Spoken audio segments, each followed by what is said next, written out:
Sir నమస్కారం sir. నమస్తే. Sir singer Chinmayi గారు తన ఇన్‌స్టాలో పెట్టిన ఒక పోస్ట్ కారణంగా అంటే తండ్రికి కూతురు హగ్ ఇవ్వద్దా అనే ఒక కొత్త చర్చకు దారి తీసింది సార్. తన 2 ఏళ్ల కూతుర్ని రాహుల్ హగ్ చేసుకోవాలనుకున్నాడు. కానీ తను నిరాకరించడంతో తను కూడా హగ్ చేయకుండా అలాగే ఉన్నాడు. నేను ఇది అందరికి చెప్పాలనుకుంటున్నాను. బుగ్గలు గిల్లాలన్నా కూడా నేను పేరెంట్స్ పర్మిషన్ తీసుకుంటానని చెప్పేసి ఆమె పోస్ట్ పెట్టుకొచ్చారు. ఇప్పుడు దీనిపైన భిన్నాభిప్రాయాలు అయితే వ్యక్తమవుతున్నాయి సార్. తండ్రి కూతుర్ల మధ్య ప్రేమ ఉంటుంది, హగ్ చేసుకుంటారు. దీనికి హగ్ చేసుకోవద్దా అని అయితే కొత్త చర్చకి దారి తీసింది. మీరేం చెప్తారు సార్? తల్లైనా, తండ్రైనా, పిల్లైనా ఎవరైనా సరే హ్మ్. పుట్టిన తర్వాత వాళ్ళు ప్రపంచాన్ని అర్థం చేసుకోవటానికి కొంచెం టైం పడుతుంది. ఓకే. టైం పట్టిన తర్వాత వాళ్ళకి ప్రపంచం అర్థమవటం మొదలైన తర్వాత వాళ్ళకు ఒక వ్యక్తిత్వం ఏర్పడటం ప్రారంభమవుతుంది. వాళ్ళకు ఒక విజన్ వస్తుంది, ఒక అబ్జర్వేషన్ వస్తుంది. దీన్ని ప్రపంచం ఐడెంటిఫై చేయదు. దాదాపుగా అంటే మనం మాట్లాడుకునేటువంటి మాటలు వినటం ద్వారా వాళ్ళకి లాంగ్వేజ్ వస్తుంది. లాంగ్వేజ్ రావటంతో పాటు లాంగ్వేజ్ అర్థం కావటం మొదలవుతుంది మొదట. వీళ్ళు ఏ సెన్స్లో ఏ పదం వాడుతున్నారు అనేది వాళ్ళు గ్రాప్ చేస్తారు. ఇలా జ్ఞానం మొదలైన తర్వాత వాళ్ళకంటూ వాళ్ళకు కొన్ని నిశ్చిత అభిప్రాయాలు కూడా ఏర్పడడం ప్రారంభమవుతుంది. ఇది 6వ నెల నుంచే ప్రారంభం అయిపోతుంది. 6వ నెలకే కొంత జ్ఞానం వచ్చేస్తుంది వాళ్ళకి. 6వ నెల నుంచి వాళ్ళు సీరియస్గా ప్రతి విషయాన్ని పట్టించుకోవడం మొదలు పెడతారు. చాలామంది పిల్లలకి కొత్త అంటూ ఉంటారు. అంటే వాళ్ళు వాళ్ళ పేరెంట్స్ దగ్గర తప్ప ఇంకెవరి దగ్గరికి రారు, అదొక పంచాయతీ ఉంటుంది. ఎందుకు రారు అంటే వాళ్ళు సేఫ్ కాదేమో అనే ఒక సందేహం ఉంటుంది వాళ్ళకి. ఆ సందేహాన్ని వాళ్ళు వాళ్ళ లాంగ్వేజ్లో వాళ్ళు వ్యక్తం చేస్తారు.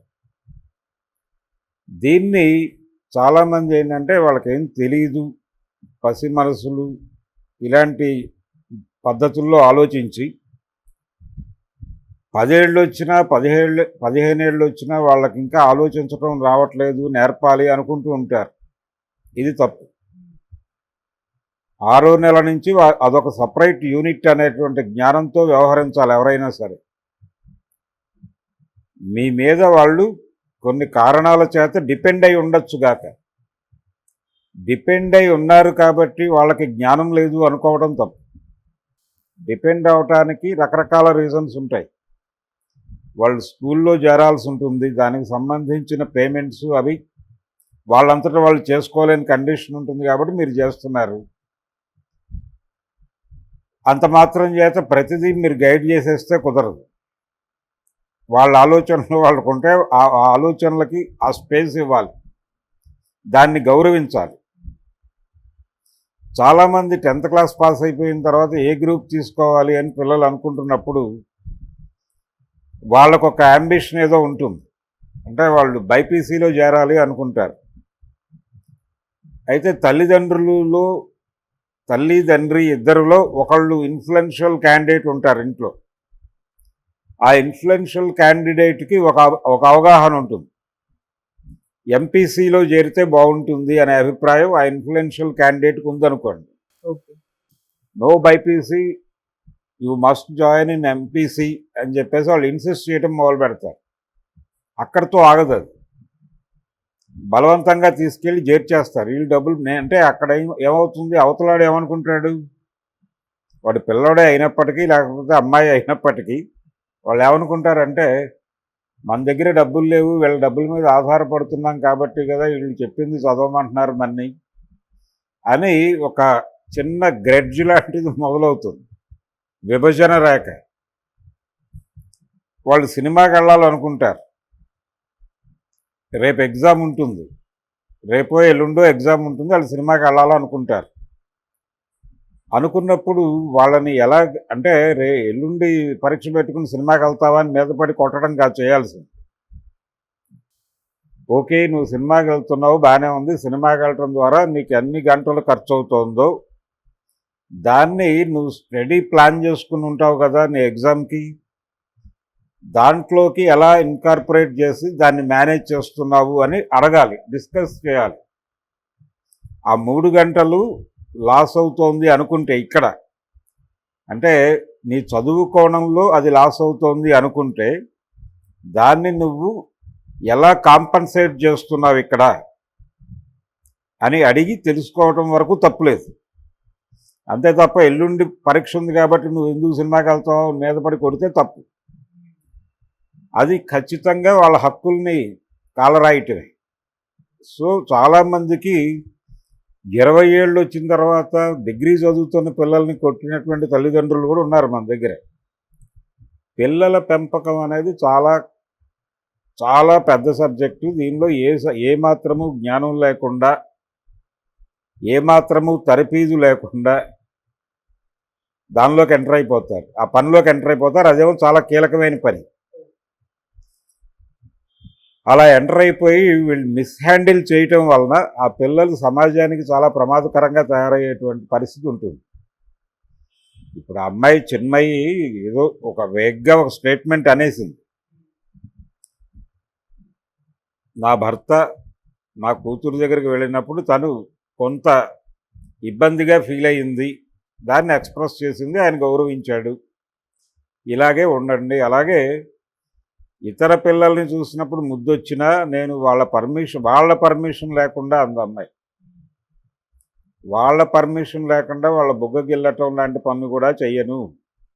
అలాగే కొన్ని సందర్భాల్లో వాళ్ళు చెప్పకపోతే వాళ్ళ పేరెంట్స్ పర్మిషన్ అయినా తీసుకుంటాను అని చెప్పింది ఆవిడ. ఆ స్టేట్మెంట్ని తప్పుపట్టడం అంత తప్పు ఇంకోటి లేదు. నిజానికి అంతకంటే ఎక్కువ ఆలోచించాల్సిన విషయం ఉంది. ఈ ప్రపంచంలోకి ఒక సంక్లిష్ట ఆలోచనలు, అంటే హింసోన్మత్తత అనేది ఎక్కడి నుంచి వస్తుంది అంటే తల్లిదండ్రుల పెంపకం నుంచే వస్తుంది. ఇంట్లో చితక్కొడేస్తారండి అయిన దానికి కాని దానికి. అంటే క్రమశిక్షణలో పెడుతున్నామనే భ్రమలో పడిపోయి వాడు ఇంటర్మీడియట్లో ఉన్నా కొడతారు, వాడు డిగ్రీలో ఉన్నా కొడతారు. ఫైనల్గా వన్ ఫైన్ డే వాడు ఏం చేస్తాడు, ఆ పిల్లవాడు కానీ పిల్ల కానీ ఈ చిరాకంతా వాళ్ళల్లో మేటేసుకుపోయి వన్ ఫైన్ మార్నింగ్ వాళ్ళు కొట్టడం మొదలు పెడతారు. వాళ్ళు కొట్టడం మొదలుపెట్టే టైంకి వీళ్ళకి బలం తగ్గుతుంది వయసు రీత్యా. తగ్గేసరికి దీన్ని ప్రపంచం ఎలా ప్రొజెక్ట్ చేస్తుంది, దీన్ని కవర్ చేయడానికి వెళ్ళినటువంటి ఒక రిపోర్టరు కన్న తల్లి మీద చెయ్యెత్తిన కసాయి కొడుకు అని చెప్పి వీళ్ళు థంబ్నెయిల్ పెట్టేస్తారు, అంటే పేపర్లో హెడ్డింగ్ పెట్టేస్తారు, సెంటిమెంటలైజ్ చేస్తారు విషయాన్ని. అది తప్పు. విషయాన్ని విషయంగా చూడటం అనేది మనకి జీవితంలో లేదు. ఆ లేకపోవడం వలన ఇప్పుడు చిన్మయి పోస్ట్ గురించి మాట్లాడుతుంది ప్రపంచం. ఆవిడ చాలా స్పష్టంగా చెప్పింది, దాన్ని గౌరవించాలంతే. అలా గౌరవించకుండా అదేమిటి తండ్రి కూతుర్ని ముట్టుకోవడం తప్ప అని మాట్లాడితే అది వికృతం. తప్పే కావచ్చు ఒకసారి. వాళ్ళ పర్సనల్ స్పేస్లోకి వెళ్ళే హక్కు ఎక్కడిది వీళ్ళకి? రాజ్యాంగం ఏం చెప్పింది? వ్యక్తిగత స్వేచ్ఛ అందనుకోండి. ఆ వ్యక్తిగత స్వేచ్ఛలో వ్యక్తి నీ కూతురై ఉండొచ్చు, కొడుకై ఉండొచ్చు. ఆ స్పృహ నీకు ఉండాలి కదా. ఆ స్పృహ లేక నువ్వు బుల్డోజ్ చేసి పడేసి నీ ఇష్టం వచ్చినట్టు నువ్వు మాట్లాడేసి బయటకు వచ్చి వ్యక్తిగత స్వేచ్ఛ అంటే ఎలా కుదురుతుంది? నువ్వు వ్యక్తిగత స్వేచ్ఛ గౌరవించాలి అనుకున్నప్పుడు నీ కూతురు దగ్గర కొడుకు దగ్గర కూడా అలా బిహేవ్ చేయాలి. 6వ నెలకే వాళ్ళకి జ్ఞానం, అంటే వాళ్ళు పుట్టిన మరుక్షణం ప్రపంచాన్ని గమనించడం మొదలెడతారు. ఆ గమనంలో నుంచి వాళ్ళకు ఒక పర్సెప్షన్ ఏర్పడుతుంది, ఒక దృక్పథం ఏర్పడుతుంది. ఆ దృక్పథాన్ని నువ్వు గౌరవించకుండా బుల్డోజ్ చేయటం అంటే డే 1 నుంచే నువ్వు వాళ్ళని రైడ్ చేసినట్టే. అందుకనే యునెస్కో నివేదికల్లో ఒక మాట దొరుకుతుంది ఒక చోట, ఈ ప్రపంచంలో అత్యధిక అణచివేతకి గురవుతున్నది మహిళలు, దళితులు, వీళ్ళకంటే కూడా ఎక్కువ అణచివేతకు గురవుతోంది జెండర్ పక్కన పెట్టేసి పిల్లలు. బాల్యంలో ఉన్నటువంటి వ్యక్తులు వాళ్ళు అనుభవిస్తున్నంత అణచివేత ఇంకెవరూ అనుభవించట్లేదు ఈ ప్రపంచంలో అని యునెస్కో నివేదికల్లో ఎక్కడో ఒక వాక్యం చదివాను. కాబట్టి చాలా ప్రమాదకరమైన పరిస్థితుల్లో బాల్యం ఉంది అనే విషయం గుర్తించాలి. ఎటువంటి తర్ఫీదు లేకుండా కనీసం పక్క మనిషి అభిప్రాయాన్ని రెస్పెక్ట్ చేయాలి అనేటువంటి ఒక డెమోక్రటిక్ నేచర్ లేనటువంటి తల్లులు తండ్రులు డబ్బులు పడేస్తున్నాం, స్కూల్లో వేసేస్తున్నాం అన్న పద్ధతిలో నడుచుకుంటూ వెళ్ళిపోతారా, ఈ పిచ్చాశాలు చంపేస్తాను నిన్ను, కొడుకు అని కూడా చూడను. మధ్యలో కొన్ని సినిమాలు వస్తూ ఉంటాయి, కొడుకుని చంపేసిన తండ్రి ఇలాంటివి, భారతీయుడు లాంటి సినిమాలు, లేకపోతే శివాజీ గారి తంగ పథకం లాంటి సినిమాలు. ఇలాంటి సినిమాలు చూపించి చూసావా అవినీతి చేస్తే కొడుకుని సైతం చంపేసాడు తండ్రి అనే, ఇలా ఇష్టం వచ్చినట్టు. అంటే వీళ్ళ పెంపకంలోనే రకరకాల లోపాలు ఉంటాయి. జెండర్ డిస్క్రిమినేషన్ కూడా వీళ్ళు ఎక్కిస్తారు పిల్లలకి. లింగ వివక్ష అనేది తల్లిదండ్రులే మొదట నేర్పిస్తారు పిల్లలకి. ఎలా నేర్పిస్తారంటే, ఒక పార్కులో పిల్లోడికి సైకిల్ నేర్పడానికి వెళ్ళిన తల్లి ఆఫ్టర్ ఆల్ ఆడపిల్ల తొక్కుతోంది, నువ్వు తొక్కవే అంటుంది. ఈవిడ ఫిమేల్ అయ్యుండి కూడా ఇంకో ఫిమేల్ని గాయపరిచే పద్ధతిలో ఆఫ్టర్ ఆల్ ఆడపిల్ల తొక్కుతోందిరా, నువ్వు ఎందుకు తొక్కవని తన కొడుక్కి చెప్తుంది. ఇది అసంకల్పితంగా జరిగేటువంటి కార్యక్రమం. ఏదో అనేసాం, దానిలో తప్పే ఉంది అని సమర్థించుకోవచ్చు, కానీ దానివలన వాడి బుర్రలో ఆఫ్టర్ ఆల్ గర్ల్ అనేటువంటి పదం ఫీడ్ అవుతుంది. వాడు ఆ కోణంలో చూడటం మొదలు పెడతాడు వాడి తల్లితో సహా. అందుకని పిల్లల పెంపకం, పిల్లల్ని గౌరవించటం అనేది చాలా ప్రముఖమైనటువంటి స్థానం ఉంది మానవ నాగరికతలో. సమాజ పురోగతి కానీ అధోగతి కానీ ఏదైనా కానీ పిల్లల పెంపకం మీదే ఆధారపడి ఉంటుంది. వాళ్ళు భావి పౌరులు అవన్నీ నేను మాట్లాడను, కానీ వాళ్ళు సమాజంలోకి వచ్చి చాలామందితో ఇంటరాక్ట్ అవుతారు. ఆ ఇంటరాక్ట్ అయ్యేటప్పుడు వాళ్ళల్లో ఫార్మేటివ్ డేస్లో ఏదైతే నాటుతారో ఆ దృక్పథంలో నుంచి, ఆ గందరగోళంలో నుంచి వాళ్ళు ప్రపంచాన్ని చూస్తారు. చూసినప్పుడు ప్రమాదకరమైనటువంటి నిర్ణయాలు, ప్రమాదకరమైనటువంటి ఆలోచనలు వాళ్ళ దగ్గర నుంచి మొదలవుతాయి. వాళ్ళు డెమోక్రటిక్గా ఉండరు. చాలా సందర్భాల్లో ఇన్హ్యూమన్గా కూడా ఉంటారు. ఇదేదో వాళ్ళ నిర్వాకం కాదు, వాళ్ళు అలా బిహేవ్ చేయటం వెనకాల చాలామంది తల్లిదండ్రుల దగ్గర నుంచి ఇంట్లో ఉండేటువంటి అందరి కంట్రిబ్యూషను ఉంటుంది ఎంతో కొంత. ఈ కంట్రిబ్యూషన్ యాక్సెప్ట్ చేయదు సమాజం. నేను బాగానే పెంచాను, వాడు అడిగిందల్లా కొనిపెట్టాను, వాడు అడిగిన స్కూల్లో చేర్పించాను, పిచ్చి మాటలన్నీ మాట్లాడతారు. అది కాదు. మీరు బ్రాటప్ నుంచి వాళ్ళకి ఏం ఫీడ్ చేశారు, ఏం నేర్పారు, మీరే వాళ్ళకి ప్రథమ గురువులు అనేది తల్లిదండ్రులు. ఆ రెస్పాన్సిబిలిటీ తల్లిదండ్రులు తీసుకోనంతకాలం సమాజంలో అనేక గందరగోళాలు జరుగుతాయి.